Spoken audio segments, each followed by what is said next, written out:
Welcome to Behind the Lavalava, the podcast that takes you behind the scenes of vibrant people and cultures of the Pacific. I'm your host, Michael Tan, and I'm joined today by my co-host, Johnny and Milford. This episode is brought to you by Matai Watches, a luxury timepiece brand that embodies the essence of the Pacific Islands. Today, we will be talking about autism awareness with special guest Viliami Paipa, who is the founder of Utah Jumps for Autism. So sit back, relax, and get ready to be inspired by this episode of Behind the Lavalava. So our topic today is on autism, also known as autism spectrum disorder. And I'm going to read off the definition that I get off the internet. Autism is a neurological developmental disorder that affects how a person communicates, interacts with others, and processes sensory information. So autism is a spectrum disorder, which means that individuals with autism can experience a wide range of symptoms and severity levels. Some common symptoms of autism include difficulty with social interaction and communication, repetitive behaviors or routines, sensory processing difficulties, and restricted interest or hyperfocus. So autism is typically diagnosed in early childhood, and early intervention can be helpful in improving outcomes for individuals with autism. Treatment for autism typically involves a combination of behavioral therapy, educational support, and sometimes medication to manage associated symptoms. So, Viliami, could you tell us about yourself and where you're from? Yeah. My name is Viliami. I'm from Texas, born in Samoa, we're raised in Texas. Man,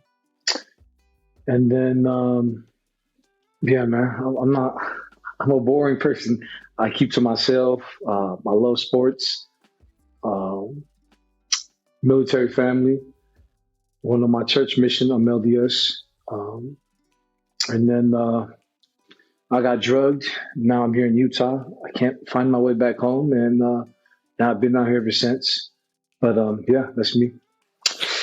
And I know I read up the definition of autism from the internet. What's your definition from your experience of what autism is? Man, my definition, it's not even a definition. I worship him. Personally, I worship him. Like my son, he has that whole list, but then again, every child is different. And so my definition is I look at it as he's a supervisor from heaven. That's my definition. Yeah. And I know, Milford, you have kids who are on the spectrum. What's your definition of what autism is? I don't have one, just because it feels like a label, something that limit people by,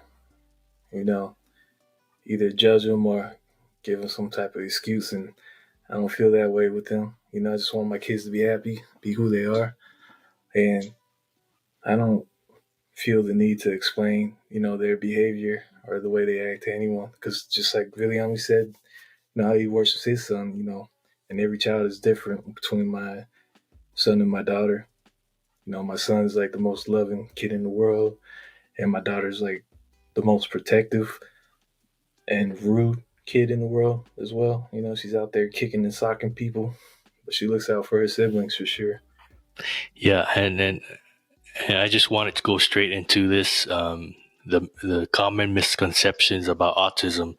Are there some that you guys want to clear up for the public, that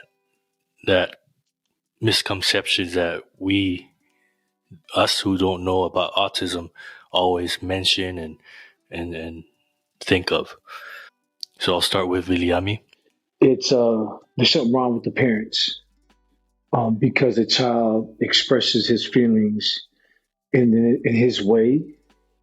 The yelling, the screaming, the meltdown, like that's them. But because they express that out in public, like for me, I don't care, but my wife, she cares. And so it limits her from enjoying in a sense, right?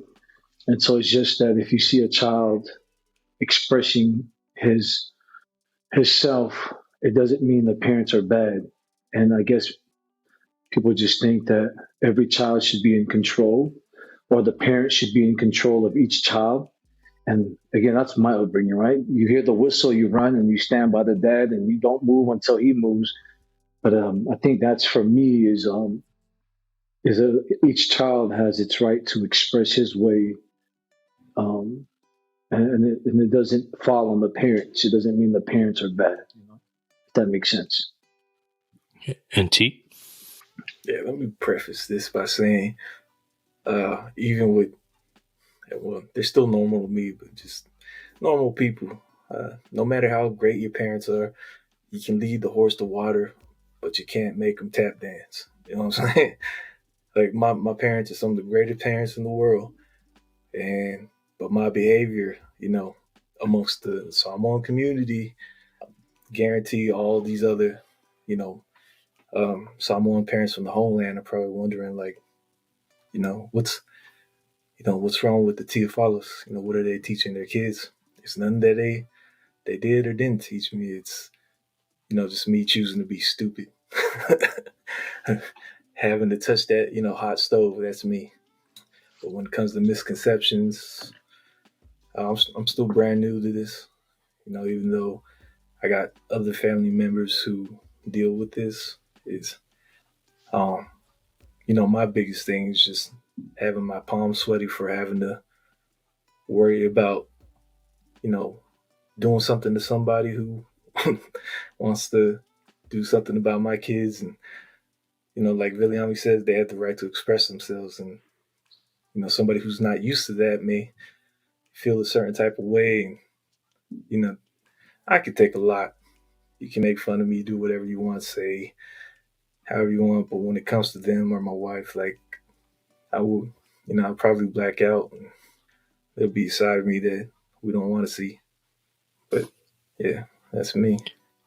Yeah. So I understand that, especially in the Polynesian Pacific Island culture, they're still trying to catch up on learning what autism is. Sometimes it takes a while before the parents even accept that their kids have autism. So let's take it back a little. How did you guys realize and finally understood that your child had autism? Was there something that stood out that made you guys go to see a doctor to get them diagnosed? I'll start. So for me, both kids, our oldest kids, were like nonverbal. Like the usual benchmarks that they have at all your pediatrician appointments. They ask, "Oh, does your child do this, this?" And pretty much all of ours is no, no, hell no. I wish no. All of that. And my wife having some side of her family, beyond the spectrum. She's, she had that worry, and I'm like, nah, don't worry, because, me, I don't like talking to people. I was always in my own world, moving to the beat of my own drum. They're just like Pop. And, when they want to do something, they'll do it, and they'll come around at their own pace. But, eventually they got diagnosed. Man, for me, man, I was the typical dad living at work. I didn't know anything. Um, Working at the mine, man, I was living that work. My wife was holding it down. She's the real. Um, but every time I came home, I thought he was the perfect child because he wouldn't cry, he wouldn't play with toys, and I didn't at the time. I didn't know anything about autism, um, but he was just doing him. Every time we go to the park, because I got four, so three, and the three will go play with other kids, and he would just sit there by himself playing with just the sticks, paper. Um, but for years, I noticed something different, but it wasn't like a scary different. Like my man was just a piece of paper. He would just sit there wave for hours, and I just thought it was amazing. He didn't want no toys. But it was, I think for me, it was Christmas. One Christmas, all the kids opened their present, and he just sat there, and I started thinking about it. I'm like, damn, it's kind of weird. And then so I opened up his present. He didn't even touch the toys. He touched the wrapping paper, and I'm like, damn, this is the perfect child. Oh man, didn't want no toys. But my wife always knew. My wife is a very smart individual. She knew, but again, I didn't really look into it until later down the road. But yeah, same thing as my man was sharing, nonverbal. And then we go to his appointment.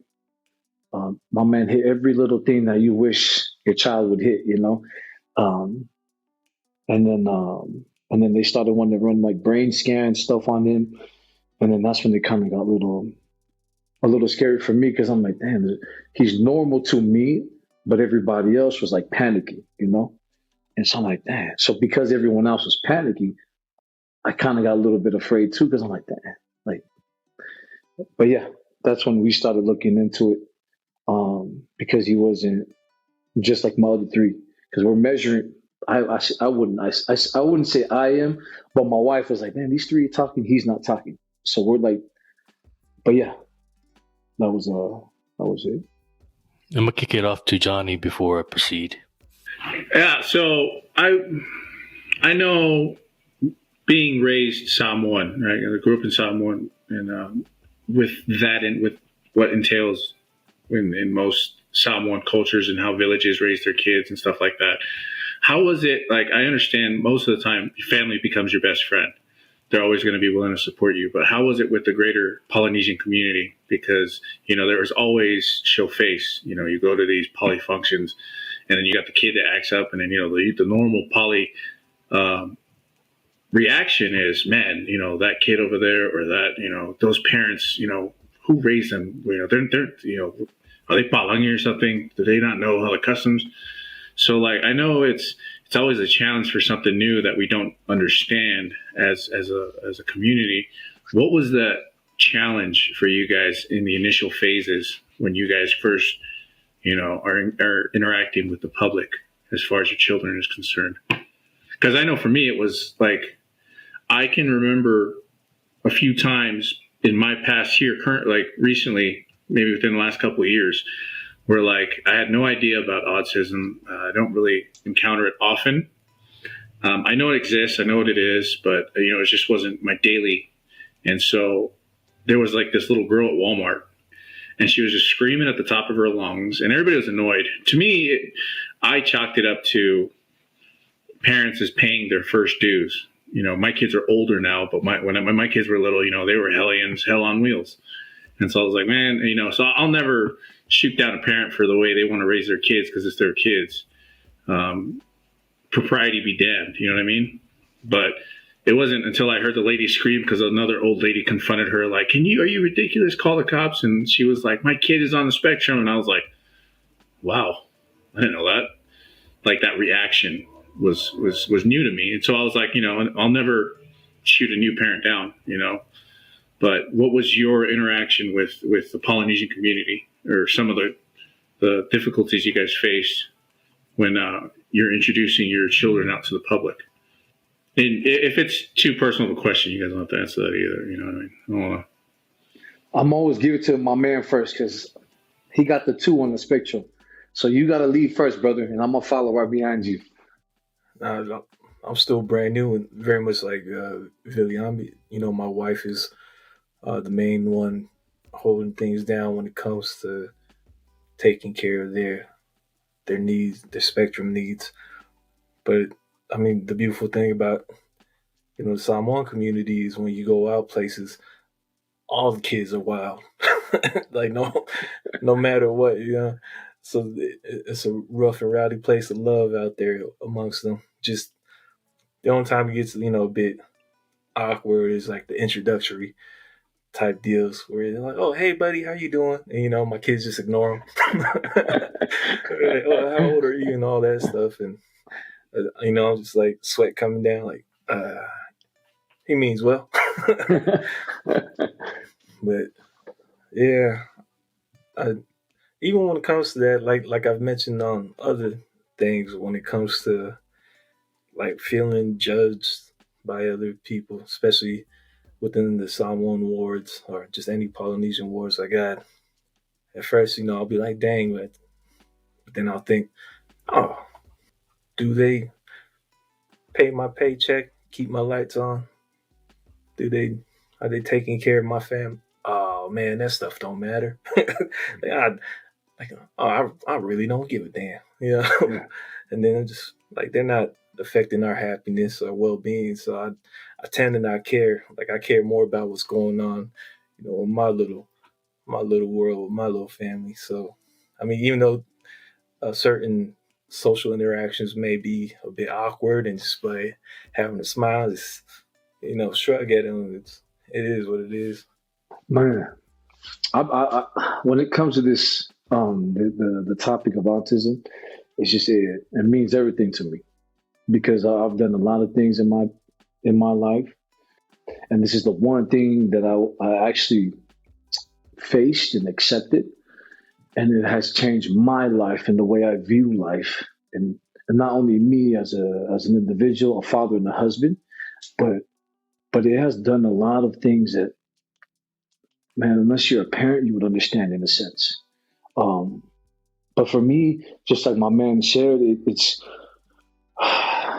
man, I'm the person I hate wasting time when it comes like our culture, the community, Polynesian in general. Man, they're so in competing within themselves, and so for me, it's waste time to even entertain their thoughts or a question. And if I bring my kids around, man, I'll let my kids be free. And my wife hates that. My wife's like, "Oh my gosh, can you go grab them?" I'm like, "Man, life's too short. Let me run around." Like I'm the type where I take all my kids, and like I said, I quit my job. Like I'm a 24-hour advocate for my son, and then I find myself advocating for all four of my kids, and I only have one on the spectrum. And so when it comes to introducing my son to the public, I don't even do that. I'm not worthy enough. I let my man do it, and I'm just the one standing behind him, waiting for somebody to ask questions. And so I used to work at the airport. A lot of people say they don't travel. The things that my son lacks, I make it my strength. So I'm able to advocate for him. And again, in the Polynesian community, um, we tend to worry about things like just like my man shared when it doesn't do anything for us. And I'm an energy person. If it's good energy, good vibes, I'm in it. But the moment I feel something, I'm not in it. Just because like it takes a toll on me, and I need every little energy within me to be able to raise my little family, and be able to accept the challenges my man throws at me. Because again, being a parent to a child on the spectrum, man, I don't care who you are, what superpower you have, it's probably the most challenging thing mentally and physically. And so I let my man introduce himself to the public, whether it's the Polynesian community or we're on the airplane or wherever we go. Like I let him run, break some. Like I let him start the question and the curiosity of the public, and then they'll come to me like, "Hey, can you check it?" Then I'm able to advocate for him. And so, but that's just me. That's how I approach it. But yeah, that answers. So before we continue, we are thrilled to announce that Nothing But Grinds is now a sponsor of our podcast. So if you're a foodie or just looking for delicious Hawaiian cuisine, Nothing But Grinds is a place to be. It's owned by young entrepreneurs Isaiah Rodriguez and Micah Kimmy. They specialize in serving Hawaiian street food with a twist. So if they are in your area here in Utah, make sure to stop by and taste the grinds. So Viliami and Milford, how does your child communicate with you, and how have you adapted to your communication style to meet their needs? So let's start off with Milford. So my son's starting to become a bit more verbal, thanks to the people here at our little school on Dugway. They brought him a long way. So one of his biggest things is speech proxia. I think that was what it's called, where his the signals from his brain and his ability to speech don't really connect. So he has a hard time getting it out. So, he's fighting that on the daily. But for the most part, communication with him is pretty clear. Uh, the thing with me that I have to adjust to is, is more patience, because I'm just so used to treating him like I would just talk to another kid. But I gotta remember the limitations in that battle that he's fighting daily. That he wants to do all this and that, say this and that, but he can't.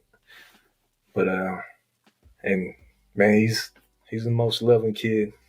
I can't say that enough. But communication with him has come a long way, and he continues to grow. And I haven't really had to do much on that end except just try to get him to confirm little things here or there. My daughter, it's pretty much whenever she feels like communicating with me. Most of the time she just looks at me and looks away like a teenage daughter. I was about to say, it was like, so is my daughter on the spectrum now? Jeez, because that's exactly how my teenager be acting sometimes. Yeah, she'll come and grab my hand, lead me to whatever in the kitchen, or throw whatever she wants me to open at me and get me to open it.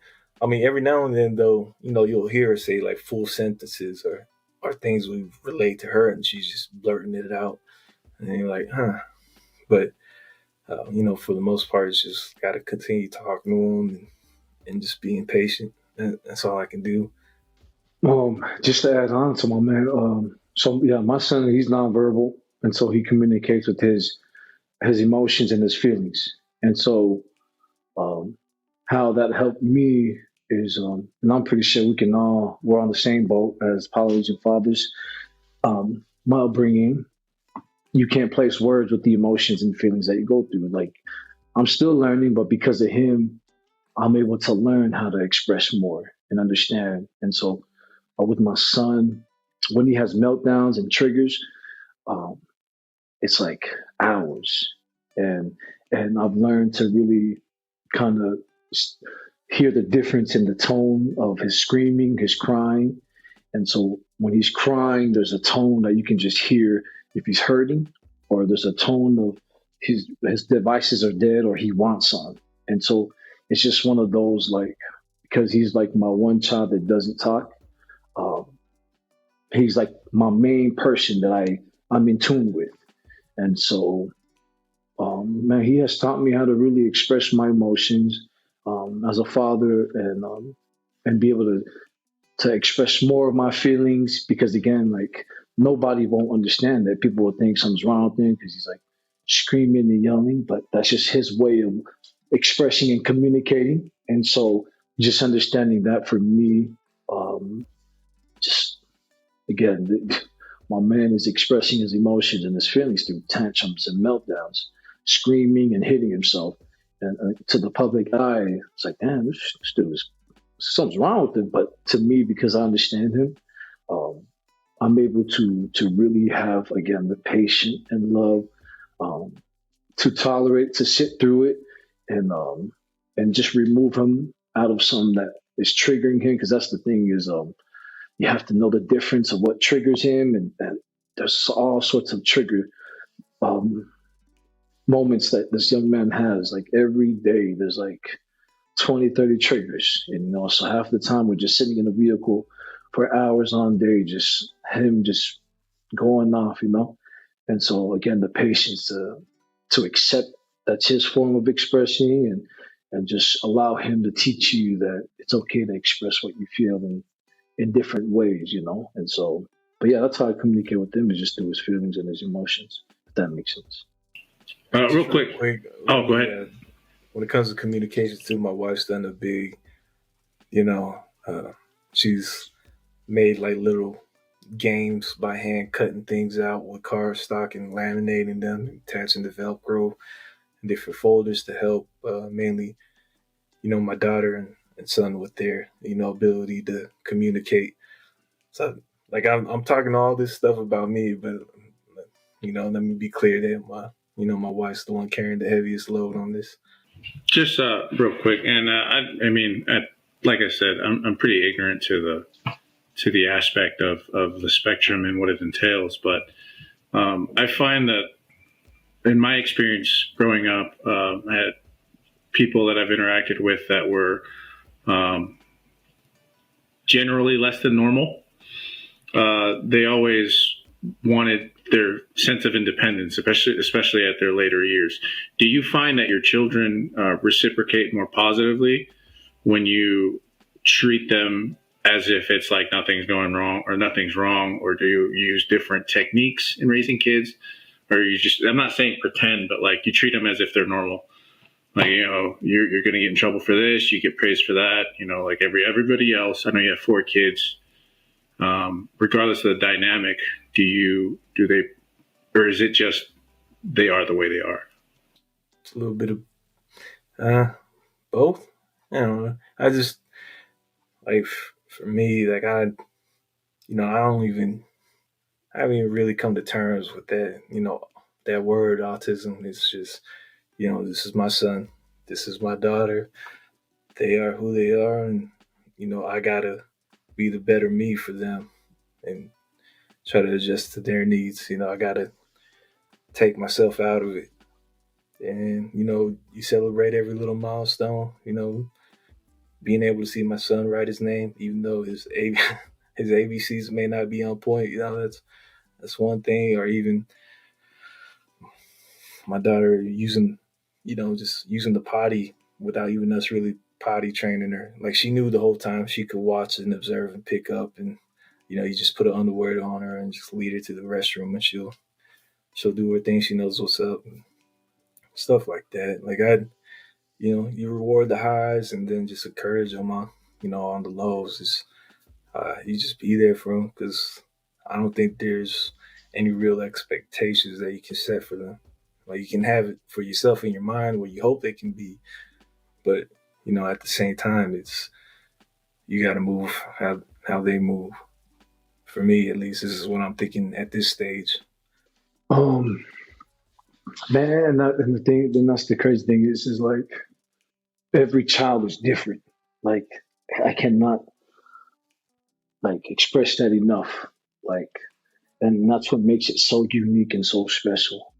That my experience is gonna be different for my man, and that's what makes it so sacred.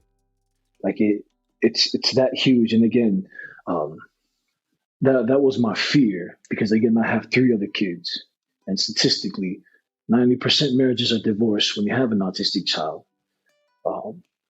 80% of them think about suicide consistently. 78% of them attempt more than twice between the age of 11 and 14, right? And so when I started educating myself in the world, and there wasn't no hope for my man. And so for me, it was probably the scariest thing to educate myself in what the world has, to where, like, not to be churchy, I had to approach it from a spiritual perspective. Because in my mind, I'm like, damn, why does Heavenly Father create a child with all these challenges if we're all equal in a sense, right?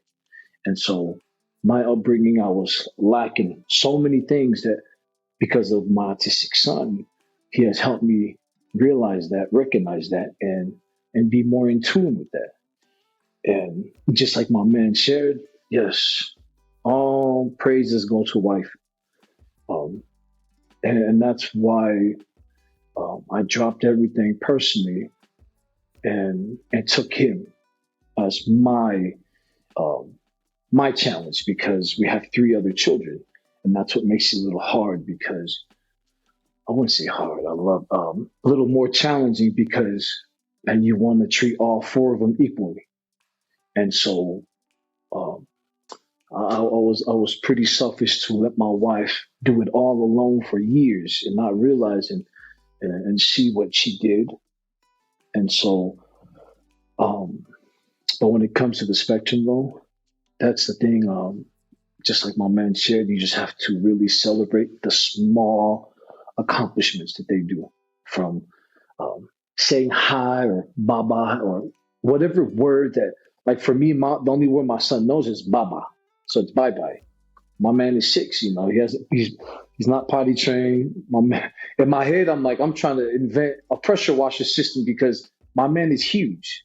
And I'm already like, damn, change his diaper, and who's gonna change mine? So we're gonna take turns changing his diaper when we're older, you know. And so, but you can't see that far because it will scare you as a parent. And so all you would do is just really celebrate the small things, and then down the road, um, you will adjust and adapt to his needs, and certain things will open up. And again, that's why I started this business in a sense was um, to be able to just push out a breadcrumb of awareness, so my son doesn't have to face the challenges of society, than the challenges that he's already facing alone, where he can just enjoy what we already have equally, if that makes sense. But yeah. Now, my next questions are aimed towards you, Viliami and Milford. How do you guys take care of your own well-being and mental health, being, as a parent, and what kind of support, do you have for yourselves? The gym. uh, Ice cream, brownies. Now, I'm a simple person, but like a lot of us, I'm pretty sure most men are just Polynesians or just any parents. Nobody likes to ask for help. You know, the main support comes from within the family. I think like I don't like I'm grateful for all the people at the school, helping my son, or any therapy we may go to in the future. But as long as I see them happy, I'm good. And I guess at this stage it's easy now since they're young, and it probably get way loads harder as they get older and start to deal with society more. But for right now, as long as they see they're happy and they're playing and they're healthy, I'm good.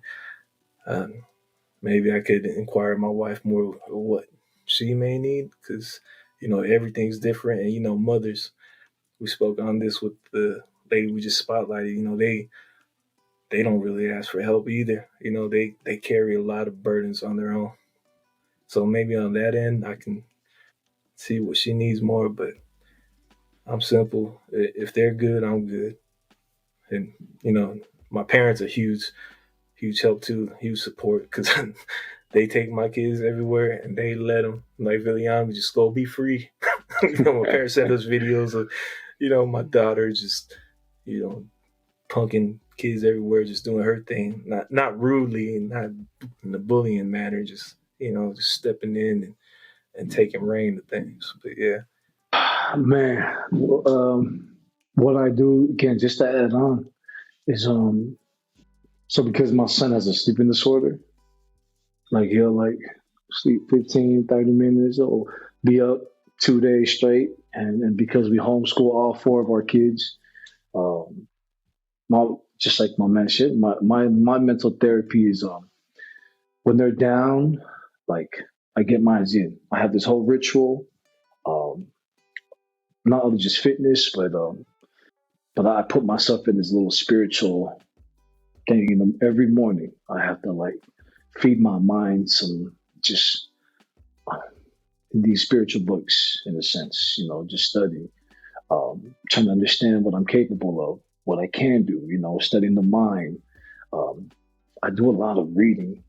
And when I say reading, I'm laughing because I'm an ESL graduate.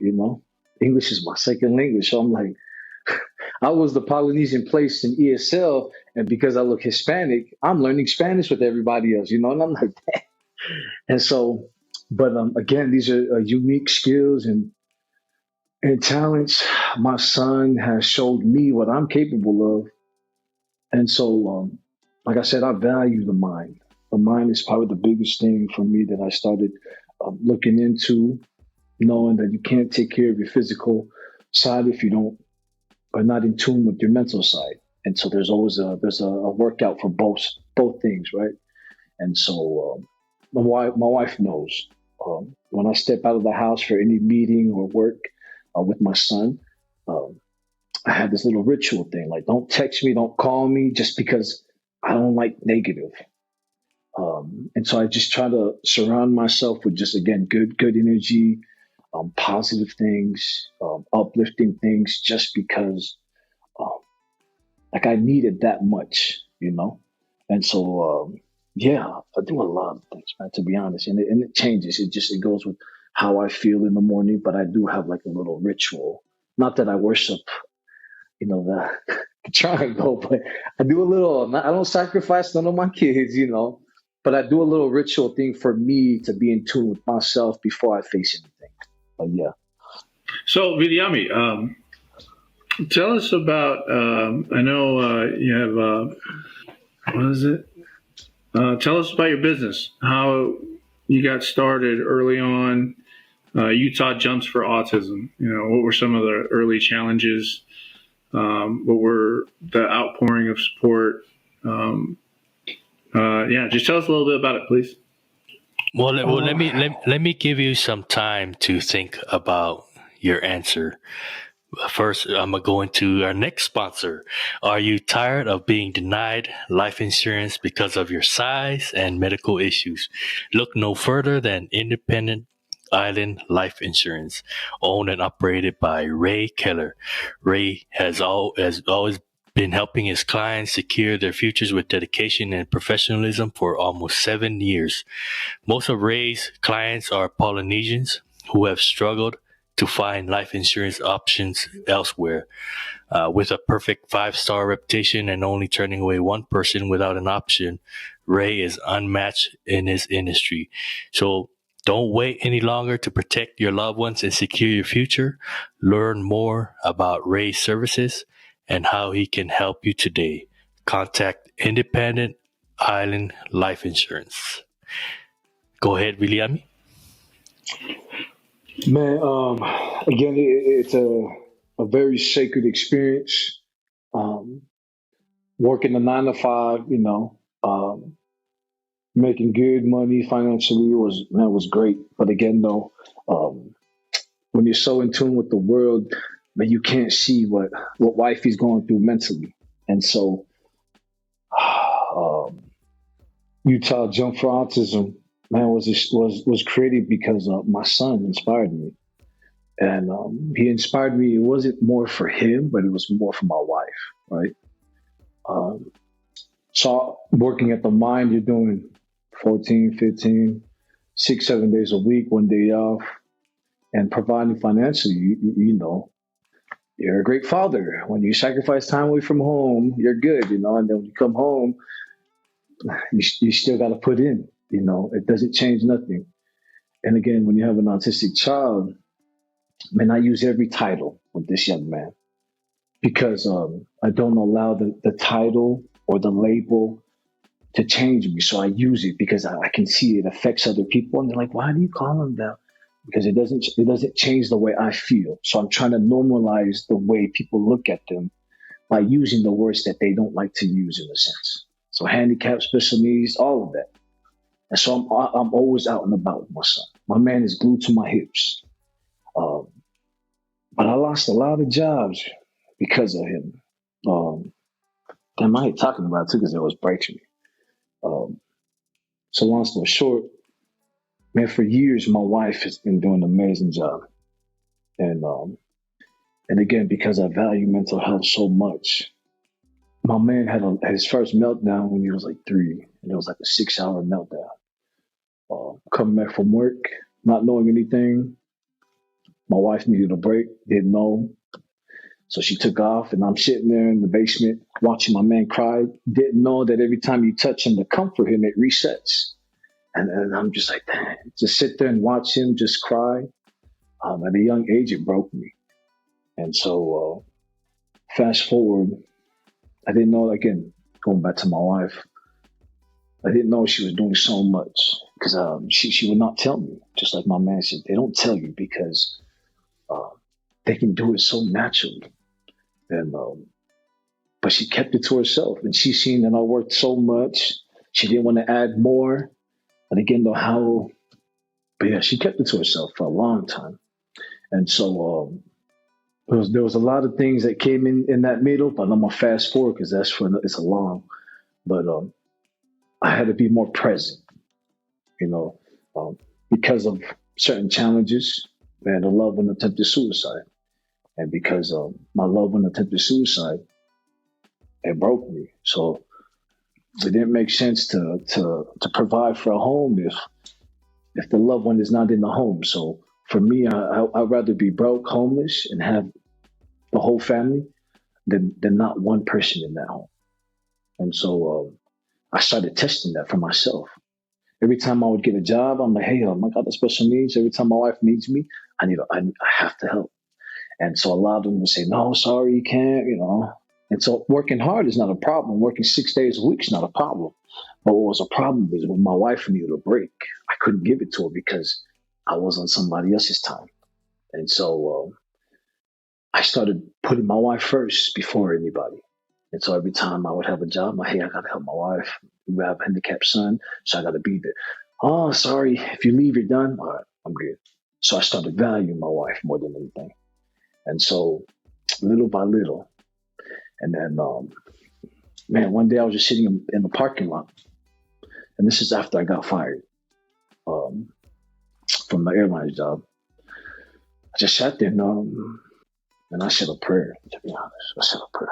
And I was just like, man, Heavenly Father, man, just help me find something so I can take my son with me. Because I seen how much of a challenge my man had placed in the home and to my wife. And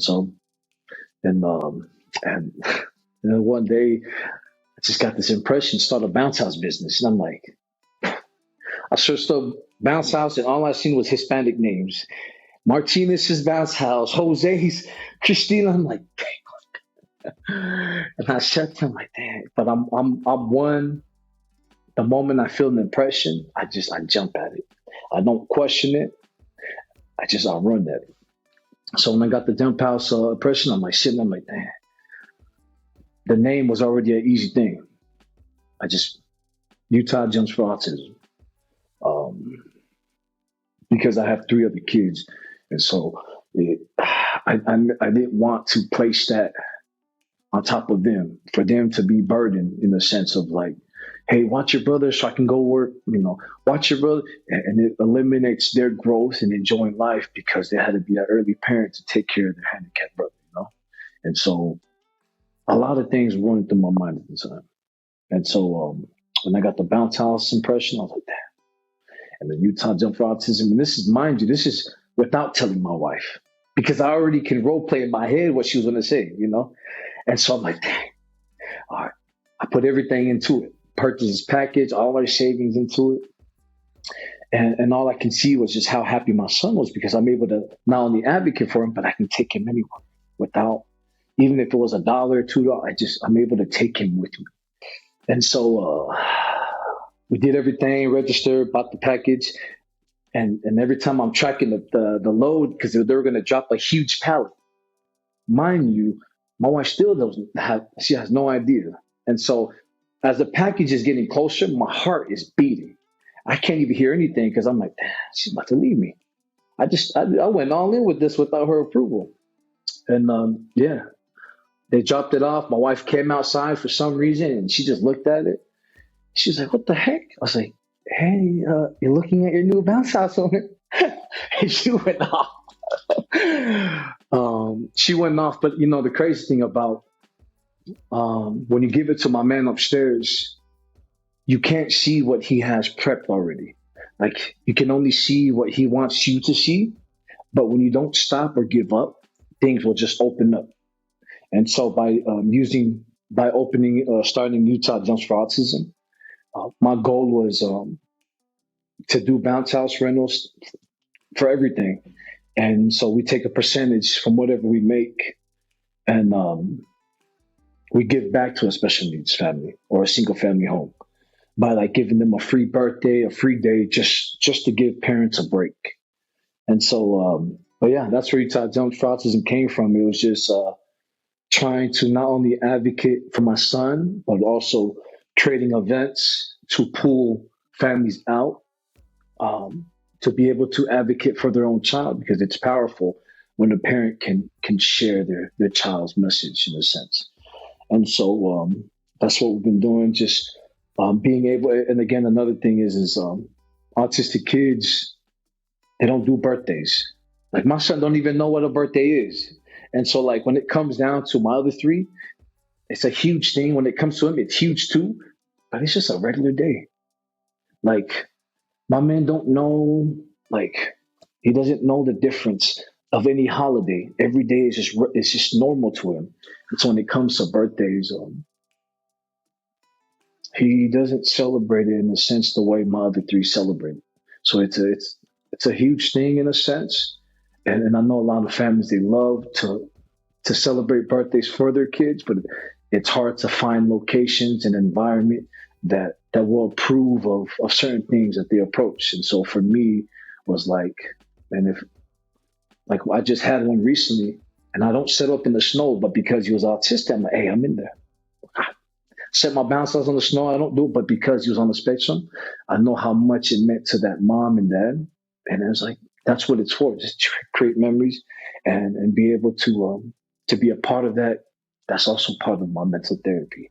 To be engaged in pushing awareness, and to allow them to have their birthday when they want, wherever they want, and just pull up, simple bounce house, and let them enjoy. But yeah, I'm taking out the negative part because it took a while for wifey to approve, She didn't know I did it because of her, but she, it was like, really? You're just like every other Hispanic out there, like just, I'm just laughing. Yeah. It's cool. Hey, if they're going to call you Hispanic, might as well play it, huh? Hey, Lean into it a bit. But yeah, man, that's where it came from, bro. Nice. Now, how much outpouring and support did you get from the community, from the Polynesian community? Was there a lot, a little, any at all? Man, let me tell you, I love my people. But when it comes, man, and I know you guys can that's the last people I would ever hope for a support. Like real talk. Like I love them to death. And you know how many times I had a few people reach out to do certain things with them, to create an event, set up an event, and then last second get stabbed in the back multiple times. And that's the hardest thing. When you leave things to God, you can't pick and choose who you want to work with, even though you know this person is going to stab you. And with wifey in the background, like, really? This person, just that you're still going to try to work with our own people? But again, though, when you leave it to my man upstairs, you can't pick and choose. There's always a lesson behind it. So when it comes to the Polynesian community, man, I love them to death. But it's so hard because, like, I had so many man. Again, autism is a female-dominant platform. Like, you don't find fathers like me, my man right here, advocating for them, because it's, let alone in the Polynesian community, it's a stigma, because man, it's such a challenge. And for me to be there with my son, advocating, creating events, reaching out to nonprofits that represent my son, to get turned away, or maybe not this time, next time. Like, I'm really starting to see the true colors of people in a sense. But because I'm not one to wait for the opportunity to come, I created myself, because I know that some of these organizations, they represent autism, but they don't have a child on the spectrum. And so I can't be mad at them, because this is my son. I can represent him. So I'm going to use the resources out there. And if it's open, then let's run. If not, I'll figure something out. But when it comes down to our people, though, man, I love them to death. And I'm going to still go to them. But it's just like, dang, how many more times am I going to cry behind closed doors by my own people? You know what I mean? But it's one of those, man. Just learn, love, and grow, and cry later, right? Yeah, you're right about your own people trying to support something that you're trying to do.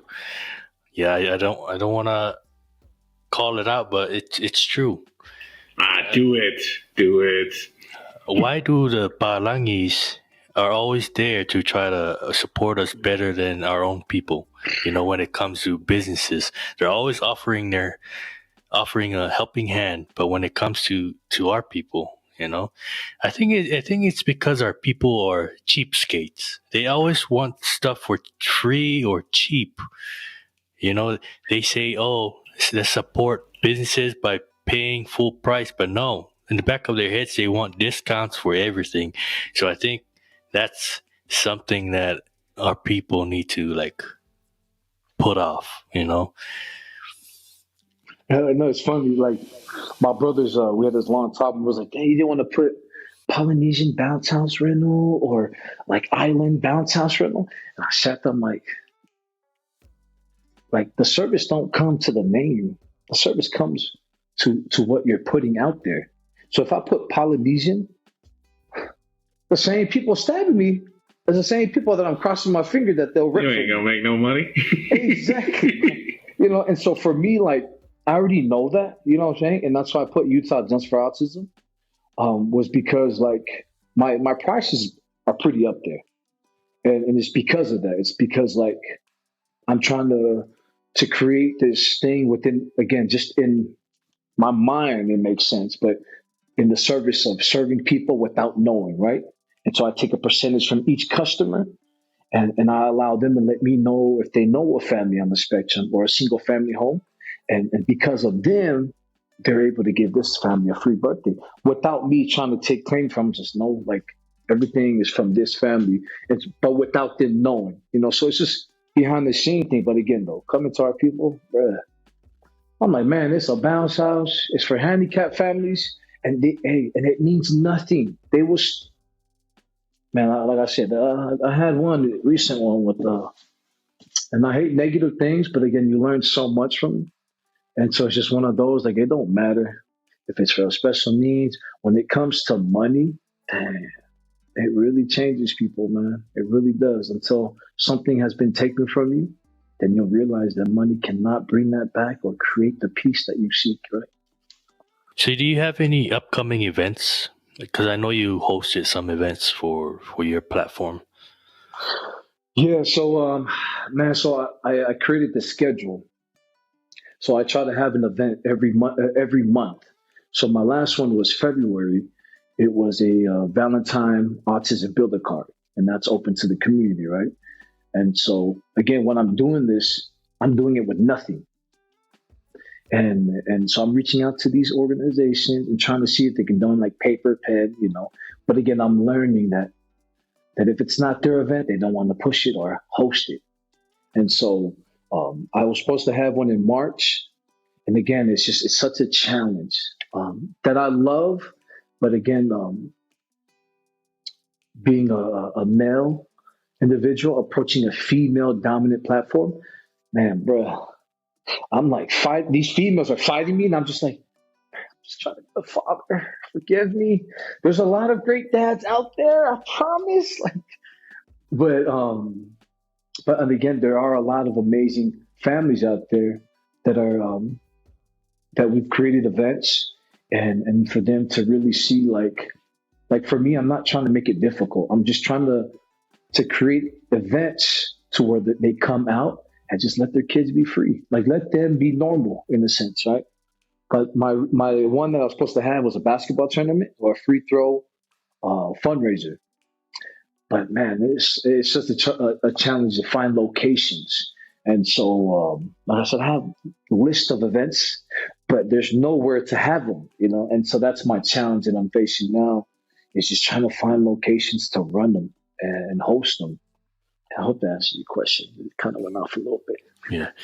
And speaking of events, we were asked to participate in one of these events by the Ridaz Motorcycle Club. This is their third annual Autism Awareness event. It'll be happening in South Salt Lake, Utah. They'll be having live music, food, motorcycle safety demo show, and more. This is on April 29th, and they start at noon.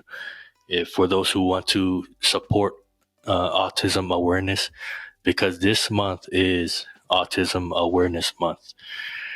So, how has being a parent for a child with autism changed you as a person, and what have you learned about yourself along the way? And this is for you also, Milford. I think it's made me more patient, but like I said, my wife has family members or a member on the spectrum, and then I would,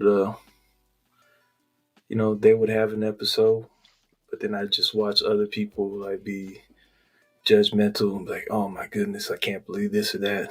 But I'm like, that's not your kid. You know, you're not having to deal with that, and you don't know what that kid's going through, how his brain's wired, what he's experiencing to make him behave that way. I don't know, like Viliami's saying, it's every child is different, and I care for all the little ones. Like that's the thing that, like, if you want to set me off, you mess with the little one, anybody's little ones. But my main thing is just making sure my kids are happy, and that's one of the things about my daughter being, nonverbal. Like I love seeing her smile and knowing when she's actually happy, because those emotions aren't necessarily expressed. So you're always wondering. But and still brand new to this, still learning, still having so much room to grow. So I can't really say anything at this point, except for just patience, love, and understanding, and even just listening to Viliami speak. Being able to embrace everything, the special needs, the word autism more, and just go out in the world with it. That's something I'm taking from this point on. Man, for me, man, everything. The person who I am is because of my son. I don't know where to start and begin, but because of my son in the spectrum, I'm able to be more open with what I feel, to be more open in how to express what I feel. Because again, I'm not one with words. I don't like being on camera. I don't like posting things. I never had a social media page. And when you have a child on the spectrum that's nonverbal, how do you advocate for a child if you can't speak? And so my son, obviously, he can't advocate for himself. And so for me to be a father to my son, and I had to step out of my comfort zone and start doing things that are out of my comfort, like create a social media, YouTube, how to make a proper video without being judged because he didn't spell it right, topics. Like, my man has really challenged me in so many ways, man, because of him and the spectrum. I've sharpened a lot of tools. Patience, just like my man has said, patience is probably the biggest thing. Like, how to communicate with my kids a lot better, if I have patience for this one child that's on the spectrum, then I should have patience for the other three and my wife, And so, like, my man has really taught me, he's taught me a lot. And again, pushing awareness is, again, like, when you're going through it every day, I wish you can put it on pause and wait till April and then push awareness, But when you're going through it every day, awareness is every day. And so it's like, there's so much, bro, I want to say right now. But do it. Let it out. Be free. Throw it in the ether and see what happens. Not like I said, like, I get a lot of negative things, bro. I get a lot of people reach out, a lot of people say things about me. And because I don't care, I love it. Like I said, I advocate for my son because I love my wife. I don't want her to do it by herself. And like when I create a post, a video of an educational, a video of my son's meltdown or spectrum, in my mind, I can already see like, this is trying to blah, blah, blah. But I laugh because, like, it takes me 3 days to post a video because it is so real and so raw. Like, it breaks me every time. Like I'm already done editing it. I'm done, but every time I press to watch it, it breaks me. I'm like, and I can't imagine for a mother to advocate for the child that she gave birth to and be attached to it so deep that the way to protect them is by keeping them behind closed door. And because of me, I'm like, I can't do that. Like, this is how we advocate for our son. Like, we can protect him and keep him behind closed door, but who do you think was going to protect him and do the same thing when you and I die tomorrow. Like, you can't expect his siblings. So by just pushing awareness out there, by using, I hate that word using, but using my son's ability, um, it's such a challenge because you have the people that create events and host awareness and they don't have a child on the spectrum. And that's what hurts, is because I know a lot of organizations out there that that use the spectrum, and they raise all this money and nobody sees it. And it's the same organizations that I reach out to. I'm like, hey, I'm not even asking for money. I'm like, hey, can you donate some paper or pen? I got a Valentine's event and oh, not this time, maybe next time. It's the same ones hosting these awareness, And so for me, it's like, if I always question them, like, unless you have a child on the spectrum, or you're raising a child, a nephew, niece, I gotta question it a little bit. Because when that dollar sign comes, it changes people. And all of a sudden, it's more of pushing something else rather than advocating or awareness for, because we're talking about 24/7. We're talking about things that breaks people mentally, and people do it freely to push other things out. And so that's what just kind of gets me sometimes. Like, there's people out there, and again, that's them. But then when you have someone actually really going through it, it's like, all of a sudden, this guy is doing this and this and this, But it's just, it's a challenge again. And again, like, I guess what I'm trying to push out is, like, I mean, if you know of a family going through it, and that's the hardest thing, even as a Polynesian father, to step out and be vulnerable with the challenges in their home. And so for me, like, because I had a loved one close to me attempt suicide because of my son, and that's something that I won't even keep behind closed doors. It's real. It's that real. And so I just hope things change in a sense, for more of, don't wait for April to push awareness. Like, do it every day. If you're about it, man, push it. But people get a little, I guess they get a little in their feelings when it's not them representing it, if that makes sense, right? But yeah, my bad, Rob. I can go off. But yeah. I do it, man. I prefer it. It's better to at least understand more of a genuine reaction than to just try to, for propriety's sake, at this point, you ain't trying to be out there trying to uphold an image. Nah, just be free, do it. I know we all learn right now at this age, or a lot of us, or we all know that the world is not a nice place. Reality is not a nice thing. You're going to get the good and the bad. You get both sides of the spectrum. Sorry, had to. But you're going to get people that, when the whole school shooting happened, they had scammers that set up their phone number as a donation hotline, and were just snaking money off of people trying to, donate money to the victims and the families. That's the world we live in.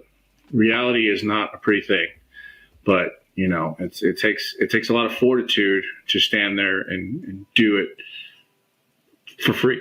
Essentially, is what you said. You're doing it for free, all pure love. And so, kudos to you and your family. Same to you, T. Well, you've always been my hero, T. I don't know, competing mustaches here. You know what I mean? But to bring it back to like the business focus of this, now, is your business primarily for the spectrum, or do you also provide services to people who do not? Are you just available as a standard business as well, or is it just like you have to have someone on the spectrum in order to receive your services? So it's standard practice. No, so the business is letting autism serve you. It's always about people trying to do things for autism, but it's like, there's nothing wrong with them. Like, let them serve you. And so by us providing the band sounds, we did a few fundraisers for some schools, basketball team. Like, the name itself allows us to push awareness. And so, like, you don't have to have a child on the spectrum to host a birthday or rent our units. It's just like, just It allows autism to be a part of, if you have a child on the spectrum, a school event, a family reunion, like just having them there and seeing that name, that will create something, right? And so, but it's not just bounce house. So I partner one of my boys. He's a licensed family therapy, polycat too. And so we're in the process of making it more of like a mobile unit therapeutic. So families don't have to like find babysitters or how can they go to this appointment? Like we just pull up, throw a bounce house. The kids have fun in their home, and then my man just kind of push that more of just trying to keep that family. Because again, my thing is not even on the spectrum itself. It's just trying to strengthen the family unit because that's the ones that really raise these kids, you know. And so, but yeah, there is a therapeutic approach to with the families. So that's not only bounce house or birthdays, but also a mobile therapeutic unit to make it easier for families. So we just pull up. And there's other things too, but yeah, that's the one thing that we're working on right now. Nice. Yeah, a beautiful side effect of doing podcasting. And I know podcasters are dime a dozen at this point. They're all over the place, especially in the Polynesian community. But we've come to meet, or we get to meet interesting and wonderful individuals yourselves, especially with Polynesian business owners. So like, if you ever need to know what time it is, hit up Drew with Matai Watches. If you ever need a window cut in your foundation, hit up All Pro Concrete Cutters or something like that. And it's just nice to keep something, if I need a bounce house, no, I got Viliami, hit them up. Yeah, same thing. Your stomach hurt or you getting a little hungry? Nothing but grinds. Hit them up too, you know what I mean? There's my plug-in, get my 2 cents, my 50-cent pay for the night. But no, for real, I mean, I am hats off to you. And just, I know that it's, I don't know personally. My experience is wildly different from everyone else, but I do understand the passion that goes into something like this and the effort, and I can only imagine the amount of patience. I crack jokes on my teenager right now. I got teenagers now, and they're at the annoying phase where it's the attitudes, and I have all girls. I mean, I love them to death. They're amazing children, but the attitudes are, it's at that age where they know more than you. You don't know anything about the world. I know everything. I have all the answers. And so, I lose patience over that. And that's just a normal interaction as a parent. But, you guys are faced with much more difficulties or hazards, and you learn to roll with the punches and adapt to your situation. So I think it's a really good deal. I got a good friend that owns a bounce house business, and it was funny because he's Hispanic. And it was like, don't they but yeah, they're all everywhere. So I mean, it's like, hey, you keep doing you, and I hope you succeed in whatever you do. It's funny, bro. Like I had to rent a few just so I can see how they approach, because I'm watching on YouTube, and the people that are speaking English, insider trading, in a different state. So I'm like, I'll rent them. They're all Hispanic. Come in, go drop off, and I'm trying to create a conversation, and they didn't speak English. And I'm like, all right, that's the one thing I can be. I can speak English, right? So I pull up, I can just carry a conversation, throw it in there. But again, though, like I love the grind. You know what I mean? And again, just trying to put it for our people. Like as Polynesian, it's like, okay, we're good in sports, podcasts, restaurant, like you said. Why not tap into the bounce house industry? Like, man, we have so many skills, bro. It's just like, why not tap into it? It's like, if your son wants to run his own, man, throw him at me. It's easy. We can do a little training thing. Like, there's more than enough for everybody.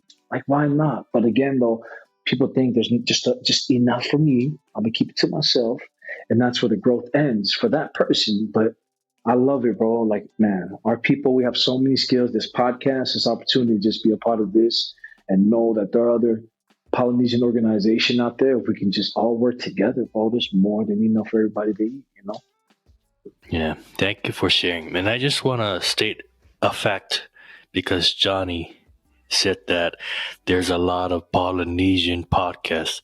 In reality, there isn't a lot of Polynesian podcasts. We actually need more. We need to saturate the podcast industry with Polynesians. And if you want to learn how to start a podcast, hit me up. Hit Behind the Lavalava up, because we need more podcasters to help our community spread word, whatever your niche is. Put ourselves out there. So this is my last question, Viliami. Do you have any questions for us behind the Lavalava? Man, so I got a few siblings in the military, and I understand you guys both serve, and so respect. Like, man, you guys have no idea how much I respect you guys for what you guys do, and to be able to push awareness for men, let alone the Polynesian, bro. It's crazy. Just being poly itself, like what you guys are doing is huge. Um, but my question is like, with the podcast and you guys being able to open up and listen to other people's journey, not only in the business side, but just the challenges itself, like, how does that help you in a sense of like being able to wake up another day and know that this platform is there to help mentally, right? Like, how do you use that for yourself with your everyday role, if that makes sense? Like, how has the podcast platform itself helped you with your mental challenges, if that makes sense? I can say that the podcast at this point, it's becoming more of a mission to leave a legacy for me.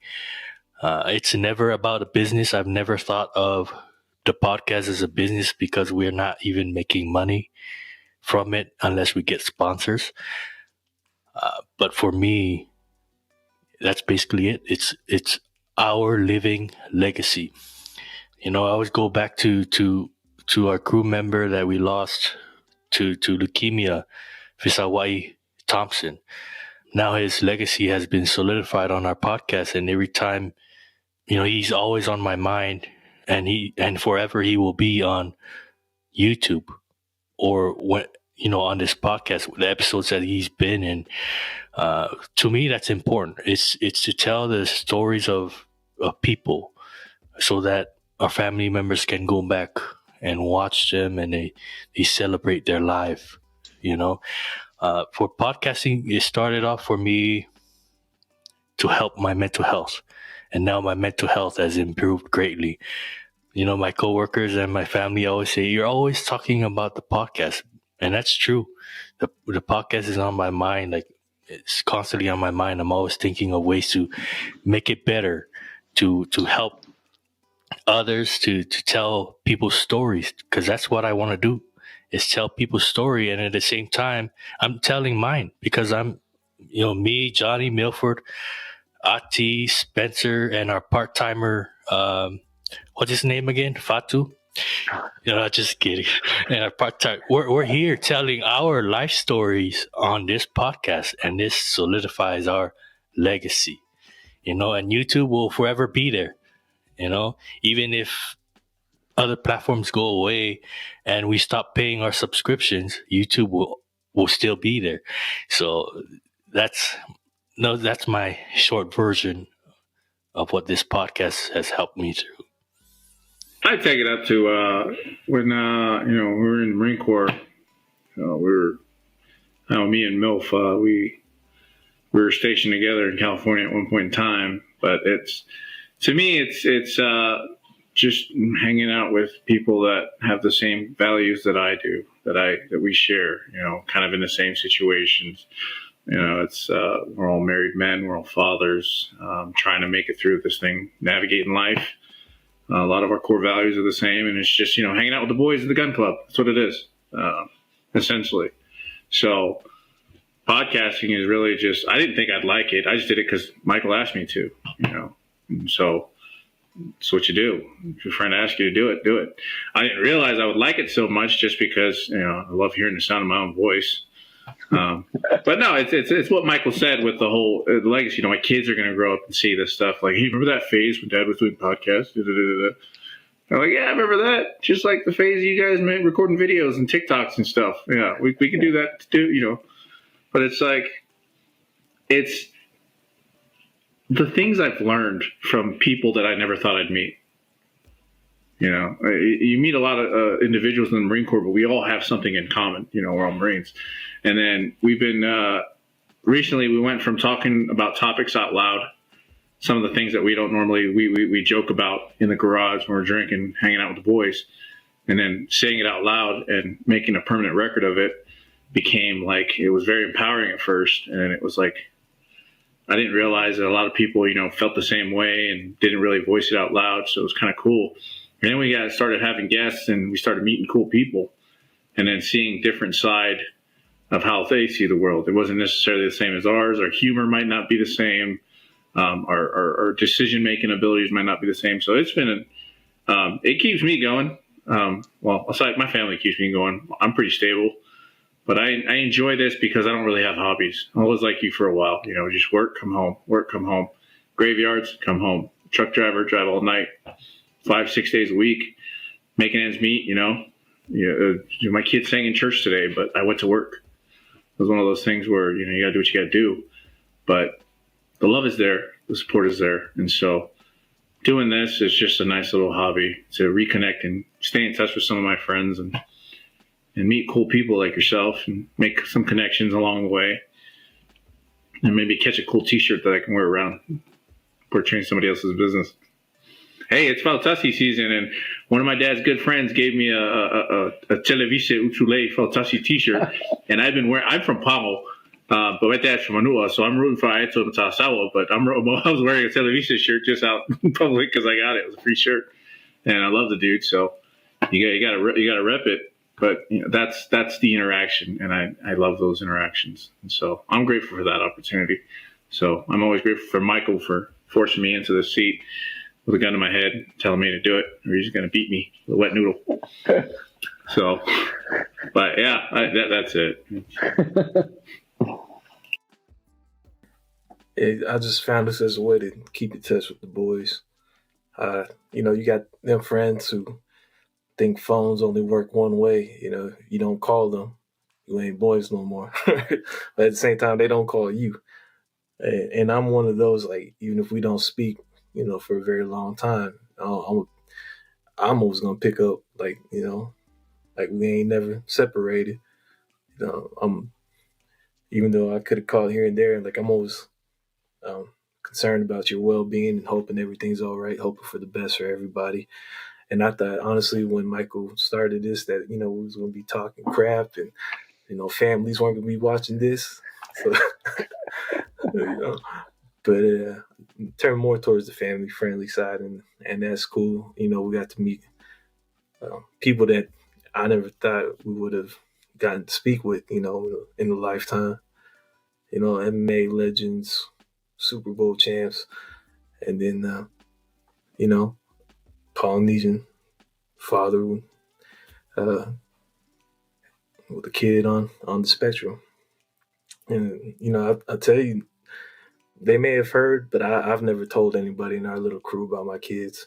Never, not once did I ever mention, like, oh, my kids are autistic to them. So that, that was the first for them to hear it from me. So that's pretty cool for this. And, to be able to put our people out there. That's one thing we will speak about is taking action. And Michael's a big guy in taking action and pushing.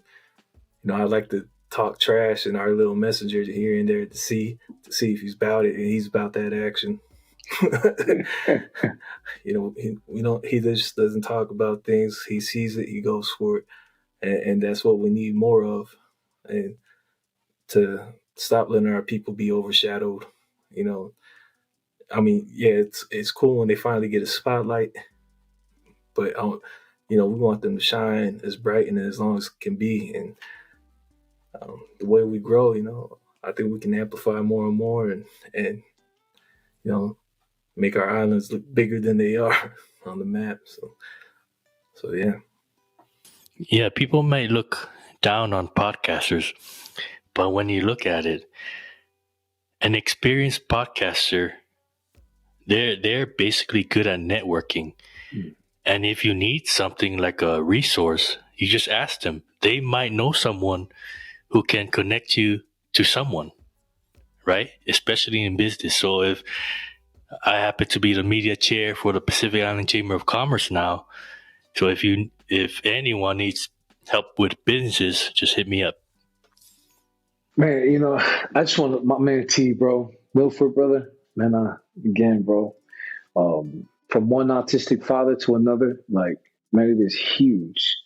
Um, and I can just hear it in your voice, like how much you protect your kids, and I know I know how hard it is to even speak on it because it's a sacred thing, And so, like, the thought that just came to mind as you were just talking is like, man, like, you're amazing, bro, and what you do behind closed door, um, in not only protecting your family but those two angels, man. Like, no one has no idea what you have. Um, and for me, it just, in my mind, I'm just like, man, they have this message and only they can share it. And so one day you and I are going to be gone, and they would be able to hear that message. And so, man, it's an honor to be in this podcast, to be able to share my journey and also learn from you guys, not only just as fathers, leaders, and what you guys are doing, and also as a fellow nonprofit employee. I just hopped on with Pictar, um, as as a community health worker for caregivers. And so, again, just being in that alone, again, just male, all females, just trying to push awareness for our people and for people to know that we're not only good at sports, but we're good at everything, and that's why people love us. Um, we're big hearts, we love hard, and to be able to channel that and sharing our message is huge, and that's all we have. But yeah, but thank you guys. I love you guys, man. I appreciate you all. Yes, thank you very much, Viliami. We truly appreciate you joining us today, taking the time to discuss this very important topic that needs much more awareness than the people like me or Johnny. We needed this education. So we really appreciate you and Milford for sharing your experience. So thank you for tuning into this episode of Behind the Lavalava.